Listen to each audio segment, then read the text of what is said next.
সরকার গঠনের মাত্র 6 মাসের মাথায় এসে কি তবে শুরু হয়ে গেল তারেক সরকারের আসল খেলা? সচিবালয়ের বাঘা বাঘা কর্মকর্তাদের কেন হঠাৎ মাথায় হাত দেওয়ার জোগাড় হলো? অযোগ্য ও ফাঁকিবাজ মন্ত্রীদের সোজা করতে প্রধানমন্ত্রী তারেক রহমান যে 30 দিনের চরম আলটিমেটাম দিয়েছেন, তার ধাক্কায় কি সত্যি অনেক মন্ত্রীর কপাল পুড়তে চলেছে? কাজ না দেখাতে পারলে কি সোজা ঘাড় ধাক্কা দিয়ে বিদায় করা হবে তাদের?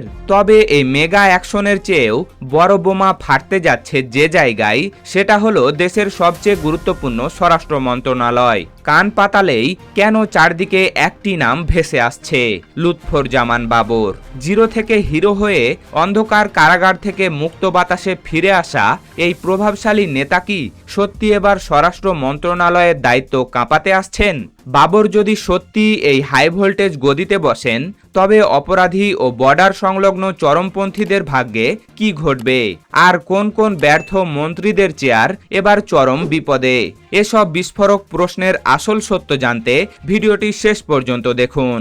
প্রধানমন্ত্রী তারেক রহমানের সরকারের বয়স সবেমাত্র 6 মাস পেরিয়েছে, আর এই অল্প কয়েকদিনেই সচিবালয়ের ক্ষমতার অন্দরমহলে শুরু হয়ে গেছে বিশাল রদবদলের তোলপাড়। দেশের অর্থনীতিকে চাঙ্গা করা, আইন শৃঙ্খলা পরিস্থিতি শক্ত হাতে সামলানো এবং প্রশাসনিক জট কাটানো সহ তারেক রহমানের কাঁধে এখন পাহাড় সমান দায়িত্ব ও নির্বাচনের প্রতিশ্রুতি পূরণের তাগিদ। আর এই বিশাল চাপ সামলাতেই এবার শক্ত অবস্থান নিয়েছেন প্রধানমন্ত্রী নিজেই। তিনি সাফ জানিয়ে দিয়েছেন, পদে বসে কেবল প্রোটোকল দেখানো আর ফাঁকিবাজি করার দিন শেষ।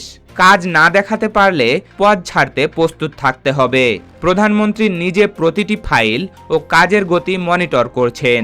আগামী সেপ্টেম্বর মাসের আগেই মন্ত্রিসভায় বড় ধরনের ওলটপালট বা রদবদল আসছে। এতদিন যে মন্ত্রীরা অতিরিক্ত মন্ত্রণালয়ের ভার একাই বহন করছিলেন, তাদের সেই বাড়তি চাপ কমিয়ে বেশ কিছু নতুন ও গতিশীল মুখ যুক্ত করা হচ্ছে।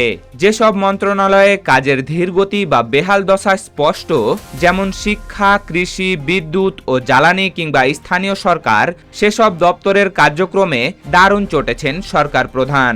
লোডশেডিং এর যন্ত্রণা, প্রশ্নপত্রের ভুলভ্রান্তি বা কৃষি খাতের স্তম্ভিরতা দূর করতে অযোগ্যদের সরিয়ে নতুন রক্ত সঞ্চালনের প্রক্রিয়া একদম চূড়ান্ত। তবে পুরো রদবদলের খবরের মধ্যে দেশের 18 কোটি মানুষের চোখ এখন এক জায়গায় আটকে আছে, তা হলো স্বরাষ্ট্র মন্ত্রণালয়। বর্তমানে সালাউদ্দিন আহমেদ স্বরাষ্ট্রমন্ত্রীর দায়িত্ব পালন করলেও দেশের জটিল আইন শৃঙ্খলা পরিস্থিতি, সীমান্ত রক্ষা এবং রাজনৈতিক পরিস্থিতি সামলাতে একজন অতিরিক্ত ও দক্ষ স্বরাষ্ট্র প্রতিমন্ত্রী আনার সিদ্ধান্ত প্রায় চূড়ান্ত। তবে আমরা সবসময় সতর্ক আছি এবং আমাদের জাতীয় বিষয়গুলো যারা অ্যাড্রেস করে আছি, উগ্রবাদী তৎপরতা। আর এই একটিমাত্র পদ নিয়েই এখন চায়ের দোকান থেকে শুরু করে সোশ্যাল মিডিয়ায় প্রতিটি কোণ উত্তপ্ত। কারণ সাধারণ মানুষ থেকে শুরু করে রাজনৈতিক নেতাকর্মী সবাই জোরালো দাবি তুলেছেন এই পদে ফিরিয়ে আনা হোক লুৎফরজামান বাবরকে। 2001 থেকে 2006 সালে জোট সরকারের আমলে স্বরাষ্ট্র প্রতিমন্ত্রীর দায়িত্ব পালন করা লুৎফরজামান বাবর ছিলেন একমাত্র চূড়ান্ত অ্যাকশনপ্রিয় ব্যক্তি। তার মেয়াদে সীমান্ত এলাকায় ভারতের কোনো প্রকার আগ্রাসী আচরণ বা আধিপত্যবাদের বিরুদ্ধে তিনি যে দাঁত ভাঙা জবাব দিয়েছিলেন, তা আজও রাজনীতিতে আলোচিত। বহু আলোচিত ঘটনায় দীর্ঘ বছর অন্ধকার জেলে বন্দী রাখা হলেও দেশের সার্বভৌমত্ব রক্ষায় তার আপোষহীন অবস্থানের জন্য তিনি সাধারণ মানুষের মনে বিশেষ জায়গা করে নিয়েছেন।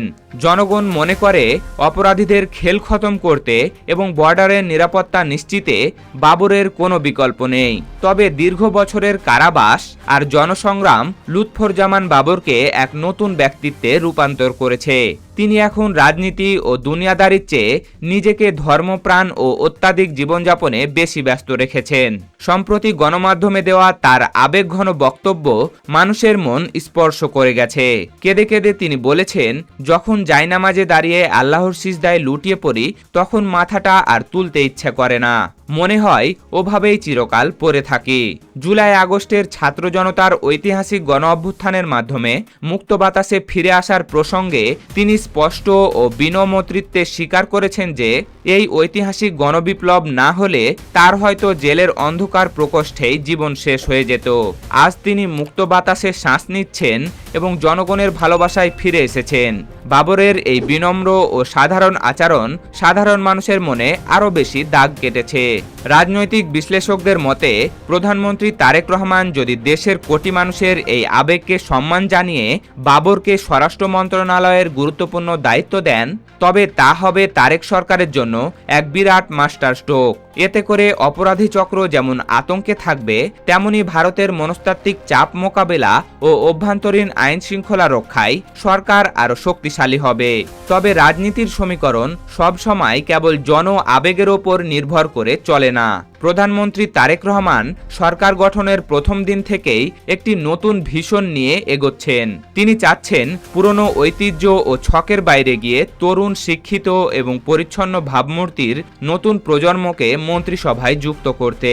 তাই স্বরাষ্ট্র মন্ত্রণালয়ের দৌড়ে বাবরের পাশাপাশি আরও কয়েকটি জোরালো সম্ভাবনা রয়েছে।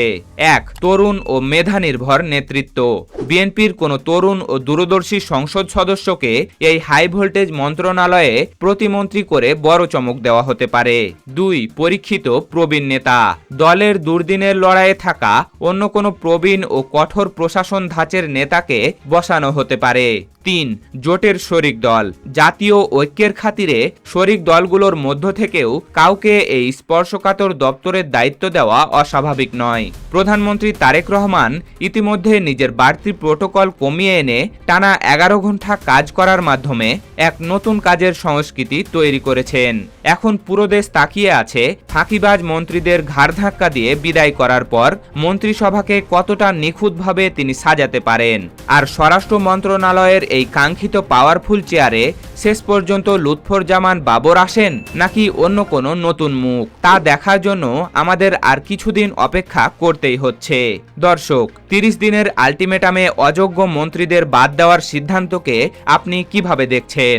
আর স্বরাষ্ট্র মন্ত্রণালয়ে লুৎফরজামান বাবরকে আনা কি তারেক রহমানের সঠিক সিদ্ধান্ত হবে? কমেন্ট বক্সে আপনার মূল্যবান মতামত লিখে জানান। দেশের অন্দরমহলের এসব এক্সক্লুসিভ খবরের সত্য ও নির্ভীক বিশ্লেষণ ভালো লাগলে ভিডিওটিতে লাইক দিন এবং অন্য সবাইকে জানাতে শেয়ার করুন। রাজনৈতিক বিশ্লেষণ ও দেশের শীর্ষ সংবাদ মাধ্যমের আপডেট পেতে আমাদের চ্যানেলটি সাবস্ক্রাইব করে বেল আইকনটি বাজিয়ে রাখুন। দেখা হবে পরবর্তী কোনো ভিডিওতে। সেই পর্যন্ত ভালো থাকুন, সুস্থ থাকুন। ধন্যবাদ।